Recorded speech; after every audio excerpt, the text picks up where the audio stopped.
कबीरदास जी कहते हैं, आत्म अनुभव ज्ञान की जो कोई पूछे बात, सो गूंगा गुड़ खाए के कहे कौन मुख स्वाद। जो गूंगे के सैन को गूंगा ही पहचान, त्यों ज्ञानी के सुख को ज्ञानी होय सो जान। लिखा लिखी की है नहीं देखा देखी बात, दुल्हा दुल्हन मिल गए फीकी परी बारात। जो देखे सो कहे नहीं, कहे सो देखे नाय, सुने सो समझावे नहीं, रसना दृग श्रुति काय। भरो होय सो रीतई, रीतो होय भराय, रीतो भरो न पाइये, अनुभव हो सोई कहाय। ऐसे ऐसो अद्भुत मत कथो, कथो तो धरो छिपाए, वेद कुराना ना लिखी, कहूं तो कोपति आए। भगवान कृपा पूर्वक हमें इनका मर्म समझाएं।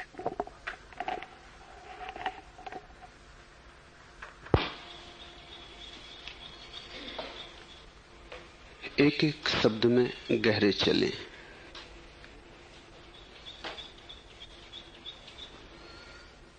कहावत है सागर को गागर में भरने की। कबीर ने वही किया है। विराट को छोटे छोटे शब्दों में समाया है। साधारण बोलचाल के शब्द हैं, पर कबीर ने बड़े अनूठे अर्थों की कलमें उन पर लगाई। सुन के ऐसा लगेगा कि सब परिचित है। सतह शब्द की परिचित भला हो, गहराई परिचित नहीं, और एक एक शब्द अनंत यात्रा पर ले जा सकता है। आत्म अनुभव ज्ञान की जो कोई पूछे बात, सो गूंगा गुड़ खाई के कहे कौन मुख स्वाद। आत्मा अनुभव ज्ञान, वस्तुओं का ज्ञान भी हो सकता है, लेकिन वो ज्ञान बाहर से होगा। हम वस्तुओं के चारों तरफ परिक्रमा कर सकते हैं, और मंदिर में तुम जाते हो तो परमात्मा की परिक्रमा करते हो। वो परिक्रमा भी बाहर से, इसलिए झूठी हो गई। बाहर से हम कितना ही जान लें तो भी भीतर से कोई अनुभव उस जानकारी से न होगा। जब तक कि हम किसी वस्तु के प्राणों के प्राण में प्रवेश न पा जाएं, तब तक हमारी जानकारी सतह की होगी। जैसे कोई सागर को जाए देखने और लहरों को देख के लौट जाए। लहरों के नीचे छिपा है सागर और उसकी गहराई और उसके सारे खजाने। लहरों पर तो सिर्फ झाग है, कलह की, संघर्ष की, युद्ध की, वैमनस्य की। लहरों पर तो सिर्फ उपद्रव, तूफान है। असली सागर तो गहरे में छिपा है। पर उस सागर को जानने का एक ही उपाय है कि कोई डुबकी लगाए, गहरे में जाए। और डुबकी एक ही लग सकती है, वो है अपने में। क्योंकि दूसरे में हम कितने ही डुबकी लगाएं, हम कभी दूसरे की आत्मा को स्पर्श न कर पाएंगे। बाहर ही बाहर हमारी परिक्रमा होगी। इसलिए सागर को भी पूरा जानना हो तो डुबकी ही काफी नहीं है, सागर के साथ मिल जाना होगा। जैसे नमक की डिग्री को कोई सागर में डाल दे और नमक पिघले और सागर के साथ एक हो जाए, तभी सागर की अनंत गहराई का पता चलेगा। तो ऐसा अनुभव, ऐसा ज्ञान तो सिर्फ अपना ही हो सकता है, दूसरे का नहीं। दूसरे के तो हम सदा बाहर ही होंगे। किसी को हम प्रेम भी करें तो भी उस प्रेम में हम उसके भीतर अंतरतम तक नहीं पहुंच पाएंगे। फिर भी हम बाहर होंगे, सीमा के बाहर होंगे। यही तो तकलीफ प्रेमियों की है कि प्रेमियों को जितना लगता है कि करीब आ गए, उतनी ही दूरी का पता चलता है। जैसे जैसे करीब आते हैं वैसे वैसे लगता है करीब होना असंभव है। दूरी तो बनी ही रहेगी, दूसरे से दूरी बनी ही रहेगी। इसलिए प्रेम कभी भी दूसरे के साथ तृप्त नहीं होता जब तक कि प्रेम परमात्मा के साथ ना हो जाए, क्योंकि वो तुम ही हो, वो दूसरा नहीं। वहां दूरी पूरी मिट जाती है, वहां एका पूरा सध जाता है। ऐसे अनुभव को कबीर कहते हैं ज्ञान, और ऐसा अनुभव तो केवल आत्मा का ही हो सकता है। आत्मज्ञान ही एकमात्र ज्ञान है। से सब ज्ञान जानकारी है, इंफॉर्मेशन है। ज्ञान तो वही जो मैंने चखा हो, और ये अनुभव के बिना ना होगा। बहुत सी बातें हैं दूसरे बता दें, अनुभव की कोई जरूरत नहीं है। इस संसार के संबंध में हम जो भी जानते हैं वो दूसरों का बताया हुआ है। वैज्ञानिक बताते हैं तो विज्ञान हमारे हाथ आ जाता है। भूगोलविद बताते हैं तो हम जान लेते हैं हिमालय कहां है, तिब्बत कहां है, जानकारी हो जाती। संसार के संबंध में दूसरे के बताए हुए से काम चल जाता है, अपने संबंध में किसी का बताया हुआ काम ना चलेगा। अपने संबंध में जो भी दूसरा बताएगा वो झूठा ही होगा। तो तुमने जितना जान लिया हो उपनिषद से, वेद से, कुरान, बाइबल से, संतों से, ज्ञानियों से, अपने संबंध में, उस पर भरोसा मत करना, क्योंकि तुम पराये नहीं हो। तुम्हारे संबंध में कोई दूसरा बताए ये बात ही बड़ी बेहूदी है। तुम खुद अपने को भी ना जान सको, इससे ज्यादा असमर्थता और क्या होगी। और तुम अपने को ही ना पहचान सको, इससे ज्यादा अंधापन क्या और होगा। और क्या तुम इतने अंधेरे में डूबे हो कि तुम्हारे संबंध में भी बताने को कोई और चाहिए, कोई बताए कि तुम हो। अगर इसकी जरूरत पड़ती है तो साफ है कि तुम्हें अपने होने का भी कोई पता नहीं, और दूसरा ये पता कैसे दे सकेगा। इसका कोई उपाय नहीं जब तक कि तुम ही अनुभव में ना उतर जाओ। गुरु इशारे कर सकता है कि कैसे तुम अपने में जाओ, तुम्हारे संबंध में कुछ बता नहीं सकता। तुम्हें लाके खड़ा कर सकता है नदी के तट पर, पानी तो तुम्हें ही पीना पड़ेगा। और पानी पियोगे तो जो प्यास बुझेगी वो अनुभव है। पानी के संबंध में मैं तुम्हें बता दूंगा, पानी की सारी केमिस्ट्री समझा दूंगा कि कैसे पानी ऑक्सीजन हाइड्रोजन से मिलकर बनता है, कि पानी की कितनी दशाएं हैं, कि पानी कितनी डिग्री पर बर्फ हो जाता है, कितनी डिग्री पर भाप बन जाता है। सब तुम्हें बता दूंगा पानी के संबंध में, लेकिन बताया हुआ तुम्हारी प्यास को ना बुझाएगा, तुम्हारा कंठ जलता ही रहेगा। कितनी ही जानकारी होगी, कंठ से उतार भी लोगे भीतर तो भी कंठ की प्यास ना बुझेगी। पानी के संबंध में कितना ही बताया जाए, उससे प्यास का कोई संबंध नहीं जुड़ता। इशारा समझ जाओ, पानी खोज लो और पियो, तो जो पी के प्रतीति होगी, वो जो कंठ शीतल हो जाएगा, वो जो जलन मिट जाएगी, वो जो विरह की अग्नि थी वो खो जाएगी, वो जो बेचैनी थी शांत हो जाएगी। तुम्हारे भीतर एक शांति, एक तृप्ति, एक संतोष का उदय होगा। वो अनुभव कोई भी दे नहीं सकता। तुम ही उस अनुभव को चाहो तो पा सकते हो, और अब तक तुमने यही कोशिश की है कि कोई और दे दे। तुम इतना भी कष्ट नहीं उठाना चाहते कि पानी पियो। प्यास तुम्हारी है, मेरा पानी कैसे काम आएगा। तुम्हें अपना पानी खोजना ही पड़े। इसलिए समस्त ज्ञानी कहते हैं कि अनुभव के अतिरिक्त और कोई ज्ञान नहीं है। और अगर अनुभव के अतिरिक्त तुमने कुछ ज्ञान इकट्ठा कर लिया हो तो जितनी जल्दी हो उससे छुटकारा पा लेना। जितनी देर वो बोझ तुम्हारे सिर पर रहेगा उतनी देर तक तुम सरोवर की तलाश में न निकलोगे, क्योंकि तुम धोखे में हो। तुम सोचते हो बिना जाने तुमने जान ही लिया है, बिना पिए तुमने पी ही लिया है, बिना पाए तुमने पा ही लिया है। यह संभव नहीं है। कबीर कहते हैं लिखा लिखी की है नहीं, देखा देखी बात। कितना लिखा पड़ा है ज्ञान के संबंध में, और बहुत से लोग उस लिखे को ही पकड़ के बैठ गए।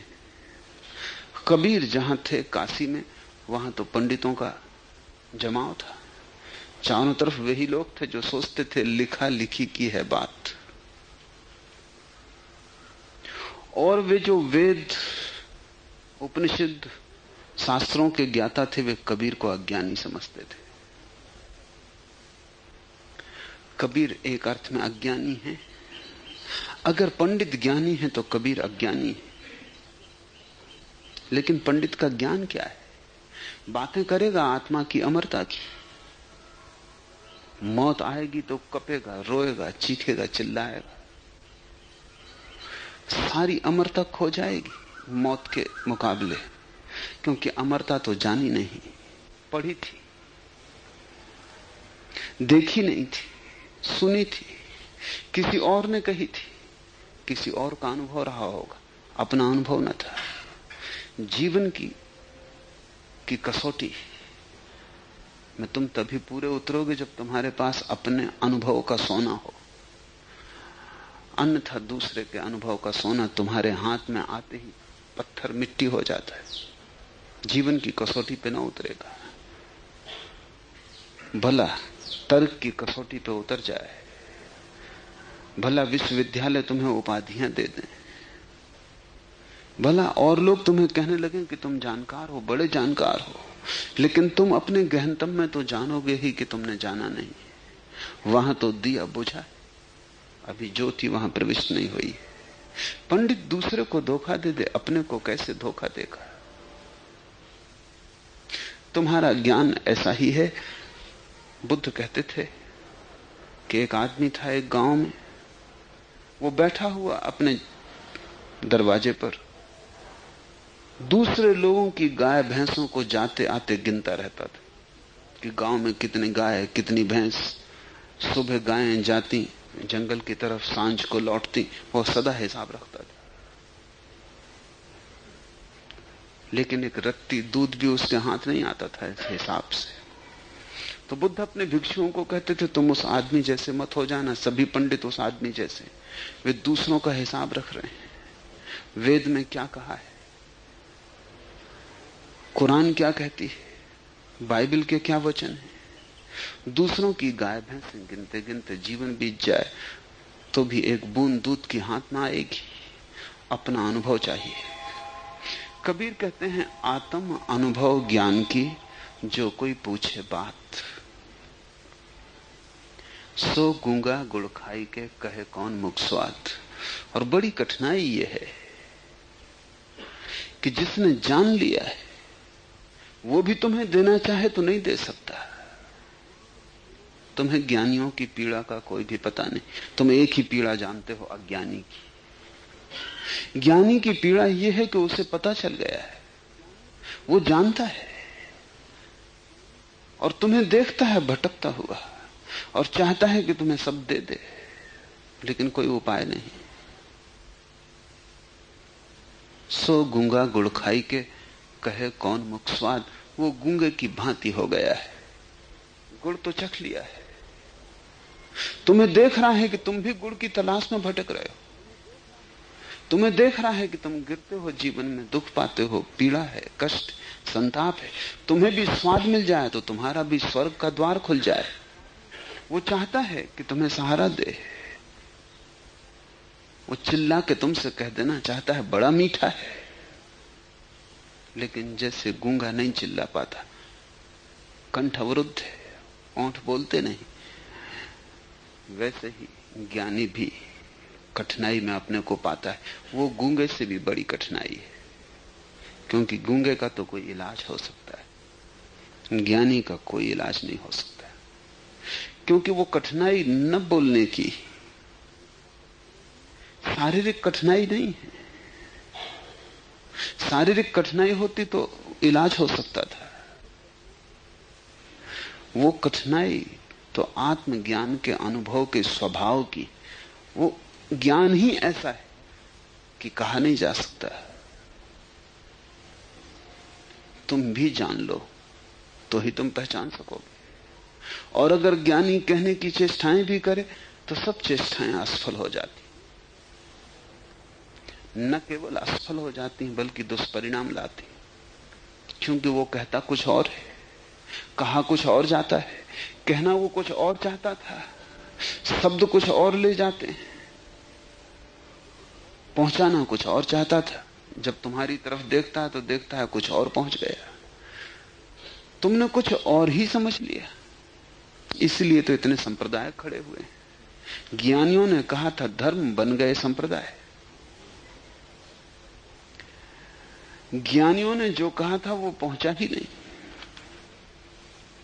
तुम तक पहुंचते पहुंचते ही झूठ हो जाता है सत्य। तुम जैसे ही सुनते हो तुम उसमें संयुक्त हो जाते हो। तुम्हारा मन व्याख्याएं शुरू कर देता है, तुम अपने अर्थ रोप देते हो, तुम वही अर्थ कर लेते हो जो तुम करना चाहते हो। धर्म और संप्रदाय में यही भेद है। ज्ञानी तो चेष्टा करता है धर्म को तुम तक पहुंचाने की, जो पहुंचता है वो संप्रदाय है। ज्ञानी तो चाहता था तुम्हें मुक्त कर दे, जो घटना घटती है वो ये कि तुम और बंध जाते हो, एक और उपद्रव शुरू हो जाता है। ज्ञानी तो चाहता था कि तुम्हारे जीवन में प्रेम का आविर्भाव हो, लेकिन जब तुम्हारी तरफ देखता है तो पाता है कि तुम प्रेम के नाम पर ही युद्ध करने को तैयार खड़े हो। ईसाई हैं, जीसस कहते हैं प्रेम परमात्मा है, और ईसाइयों ने जितने युद्ध किए किसी ने भी नहीं किए।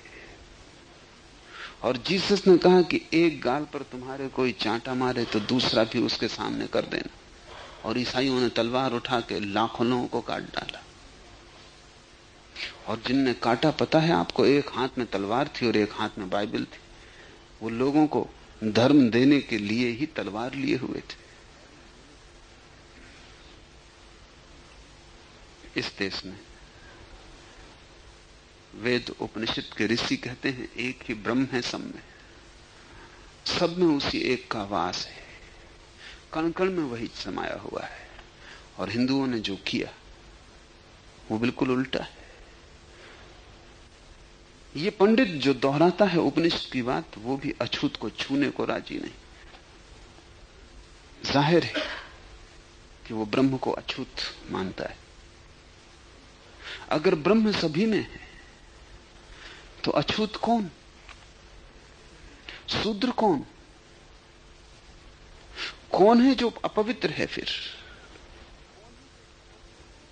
लेकिन ऐसा घटा इस मुल्क में, ज्ञानियों के मुल्क में, कि शूद्र को तो छूना असंभव था ही। शूद्र की छाया भी अगर पड़ जाए ब्राह्मण के ऊपर तो शूद्र को दंडित किया जाता था।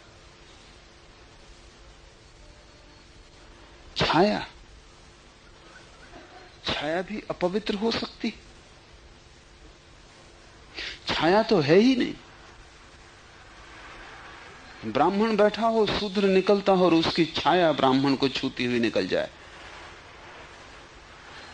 तो इस ब्राह्मण को मारा पीटा जा सकता है, इसकी हत्या भी की जा सकती है। ये जघन्य अपराध हो गया कि शूद्र की छाया ने ब्राह्मण को छू लिया। ब्रह्मज्ञानी छाया से भयभीत है, और जिन्होंने कण कण में ब्रह्म को बताया उनकी ये कैसी दुर्बुद्धि। नहीं, जिन्होंने बताया उन्होंने तो ठीक ही बताया था, जिन्होंने सुना उन्होंने कुछ और ही सुना। गुरु और शिष्य के बीच शब्द जरा सी ही यात्रा करते हैं, उतनी ही यात्रा में सब विकृत हो जाता है। ये विकृति शारीरिक नहीं है, कंठगत नहीं है, मानसिक नहीं है, अन्यथा सुधार हो सकता था, हम कुछ परिष्कार कर सकते थे। ये स्वभावगत है, ये वस्तु का स्वभाव ही ऐसा है कि हम वही कह सकते हैं और उसी से कह सकते हैं जो ठीक हमारी ही अनुभूति का हो।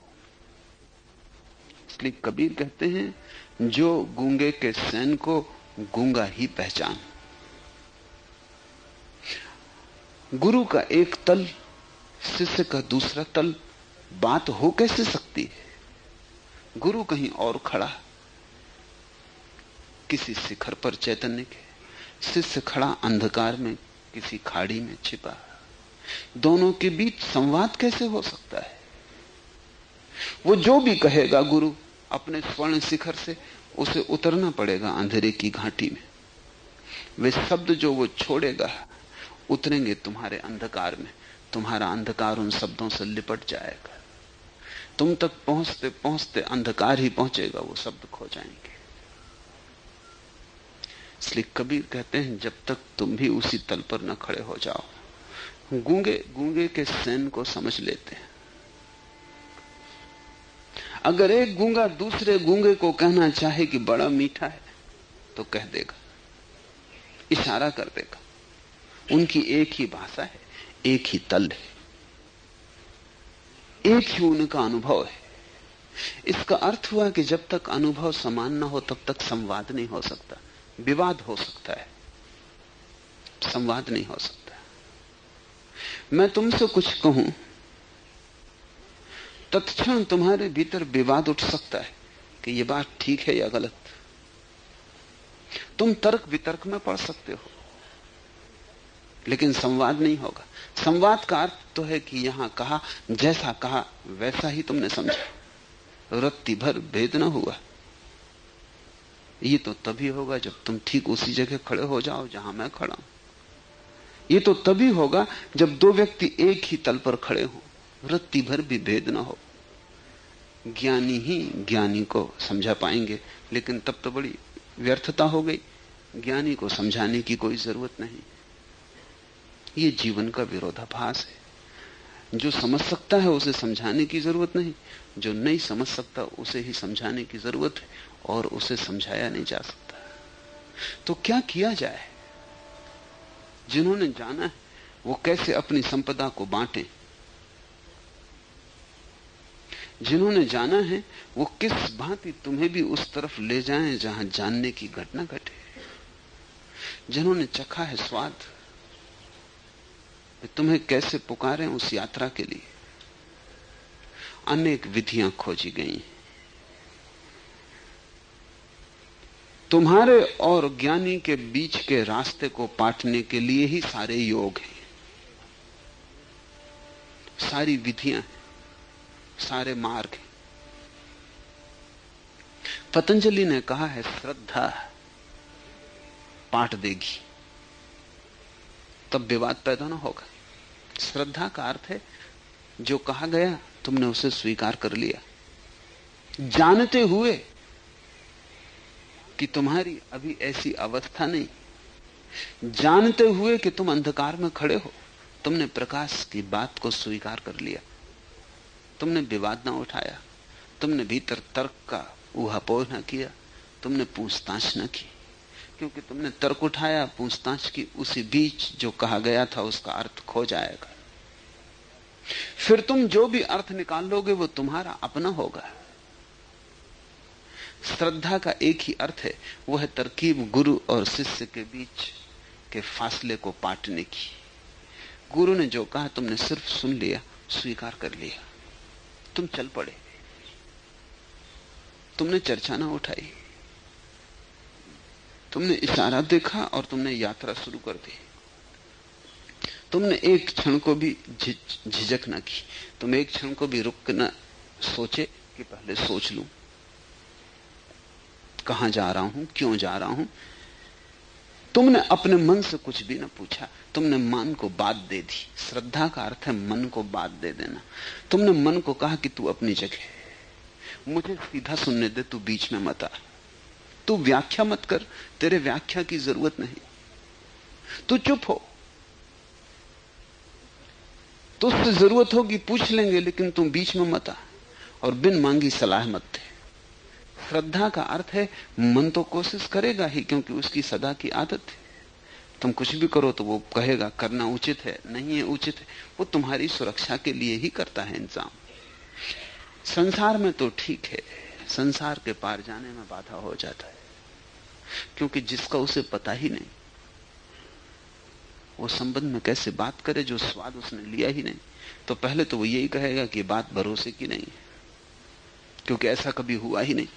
और उसका कहना ठीक है, क्योंकि तुम्हें ऐसा कभी भी नहीं हुआ है, और तुम्हें जो हुआ है उसी का संग्रह तुम्हारा मन है।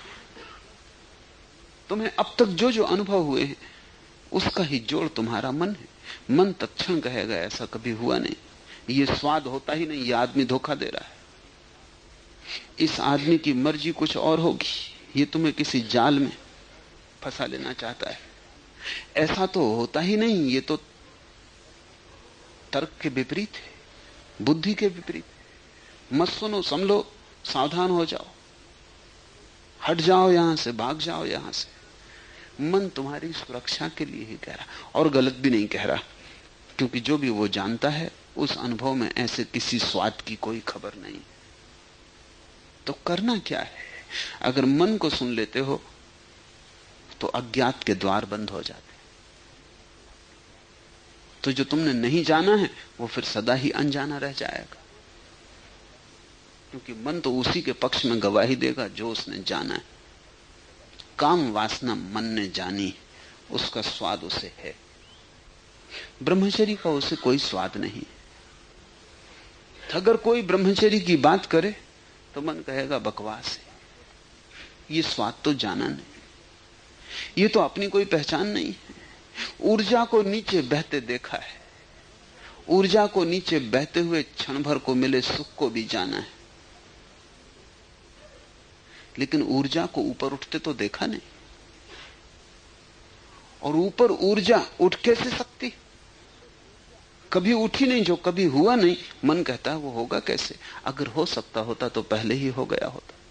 तुम्हारा मन ये कहता है कि सब हो चुका है, और गुरु कहता है अभी सब बाकी, अभी जो भी हुआ है वो न होने के बराबर है, अभी कुछ हुआ ही नहीं।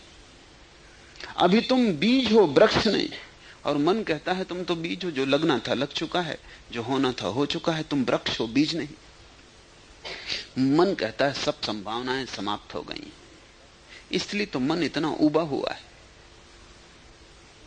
मन सदा ही उबा हुआ रहता है, क्योंकि वो देखता है सब हो चुका, जो भोजन करने थे कर लिए, जो स्वाद लेना था ले लिया, फिर पुनरुक्ति है, जो भोगना था भोग लिया, फिर दोहरावा है। मन को तो साफ है कि एक चक्कर है जिसमें हम घूम रहे हैं, पुनरुक्ति। लेकिन मन को पता नहीं संसार मन से बहुत बड़ा है, सत्य ज्ञात से अनंत गुना बड़ा है। गुरु यही कह रहा है कि जो अभी हुआ है वो तो शुरुआत भी नहीं है। अभी तो तुम भवन के बाहर ही खड़े हो, सीढ़ियां भी नहीं चढ़े। अभी महल के भीतर तो तुम्हारा प्रवेश बहुत दूर है। अब सवाल यह है कि कैसे ये बात मानी जाए। अगर तुम मन की सुनो तो गुरु की नहीं सुन सकते, अगर तुम गुरु की सुनना चाहो तो मन को बात देना पड़ेगी। इसलिए पतंजलि ने श्रद्धा को पहला आधार बनाया, और समस्त ज्ञानियों ने पहला आधार बनाया। श्रद्धा का कारण यह है जो कबीर कह रहे हैं, आत्म अनुभव ज्ञान की जो कोई पूछे बात, सो गूंगा गुड़ खाई के कहे कौन मुख स्वाद। जो गूंगे के सैन को गूंगा ही पहचान, त्यों ज्ञानी के सुख को ज्ञानी होए सो जान। वो जो महासुख ज्ञानी को मिला है, तुम्हारी भाषा में कोई शब्द भी तो नहीं तो उसके संबंध में इंगित किया जा सके। तुम्हारी भाषा है, तुम्हारे अनुभव से बनी है।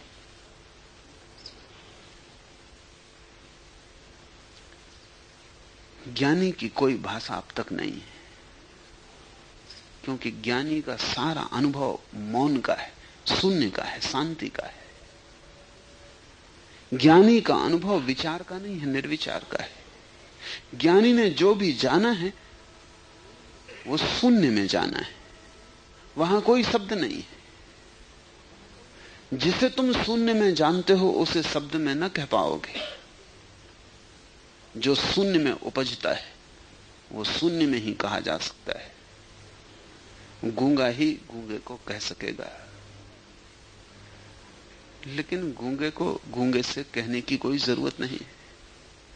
बुद्ध और महावीर अनेक बार एक ही गांव में साथ ठहर जाते थे। एक बार तो एक ही धर्मशाला में साथ ठहरे, फिर भी मिलन न हुआ। जरूरत न थी। सवाल रहा है जैनों बौद्धों के सामने कि क्यों नहीं मिले। अहंकारी मालूम होते। जब दोनों एक ही धर्मशाला में ठहरे थे तो मिल लेना था, महासौभाग्य का क्षण होता। दोनों मिलते तो पता नहीं कौन सा फूल खिलता दोनों के बीच। लेकिन मैं तुम्हें कहता हूं कि मिलने की कोई जरूरत नहीं थी। दोनों गूंगे थे और दोनों ने गुड़ का स्वाद लिया था। अब सहन करने का सरोकार क्या था? जो करता सहन वो नासमझ सिद्ध होता। जो बोलने की कोशिश करता वो गलत सिद्ध होता, क्योंकि उसे अभी इतना भी नहीं दिखाई पड़ रहा कि दूसरा भी वहीं पहुंच गया है।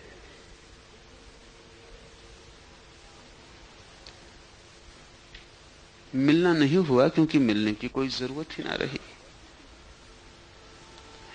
तीन तरह की संभावनाएं। दो अज्ञानी मिले तो बड़ी चर्चा होती। चर्चा ही चर्चा होती, और कुछ होने को होता भी नहीं। बकवास है लेकिन चलती है, घंटों चल सकती है। या दो ज्ञानी मिले, चर्चा होती नहीं, सन्नाटा रहता है, मौन। दोनों के बीच शून्य तिरता है। जैसे दोनों दो किनारे हैं, बीच में शून्य की नदी बहती। कोई शोरगुल नहीं होता, कोई आवाज नहीं उठती, कोई बात नहीं उठती। या एक ज्ञानी और अज्ञानी मिले।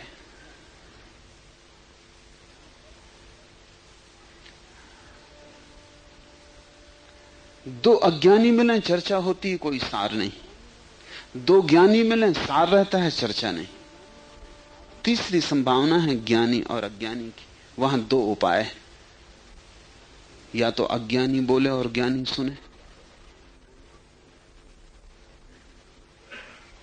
जो कि अक्सर होता है। मेरे पास लोग आते हैं, वो आते हैं पूछने और बताना शुरू कर देते। आते हैं कि कुछ पूछना है, भूल ही जाते हैं पूछने की बात। कुछ बता के चले जाते हैं, जाते वक्त कह जाते हैं बड़ा आनंद आया, आपने कैसी अच्छी बातें कही।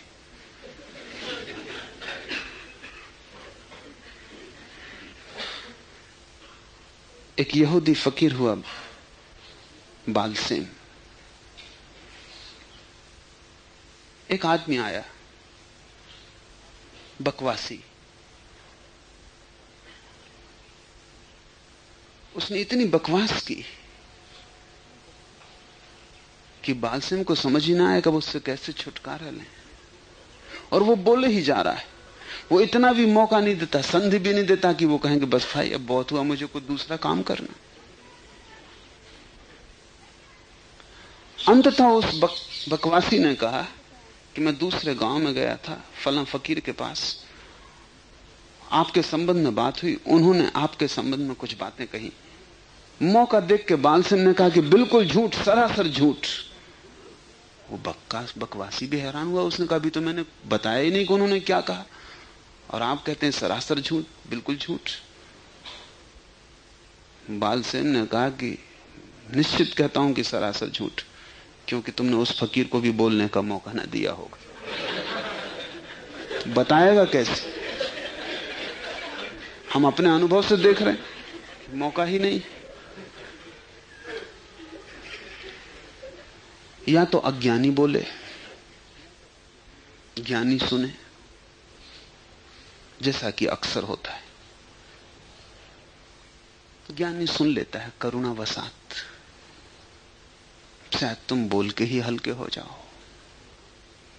शायद इस तरह ही तुम्हारे मन का बोझ थोड़ा कम हो। बोलना भी तो रेचन कैथारसिस से सुन लेता है।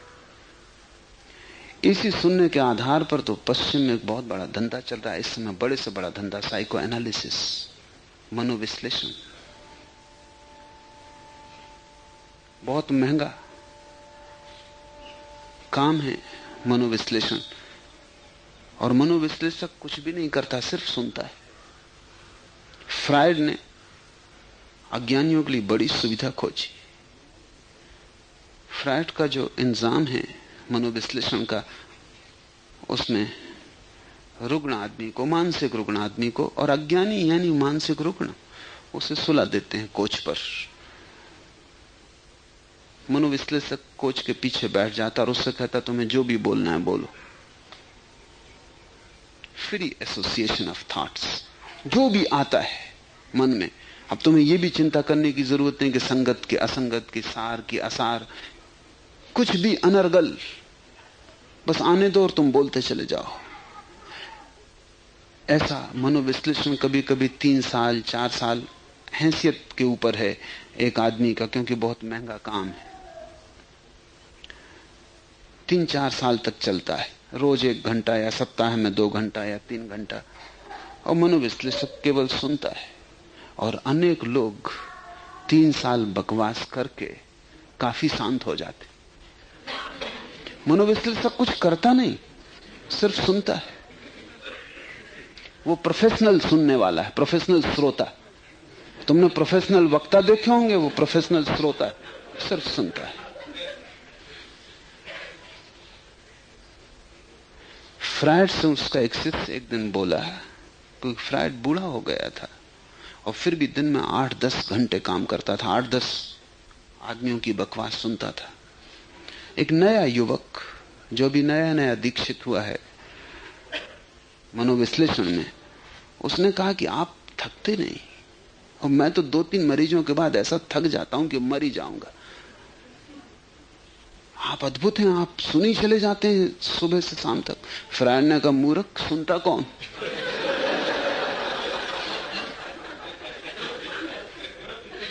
मरीज बोलता है वो ठीक, सुनता कौन?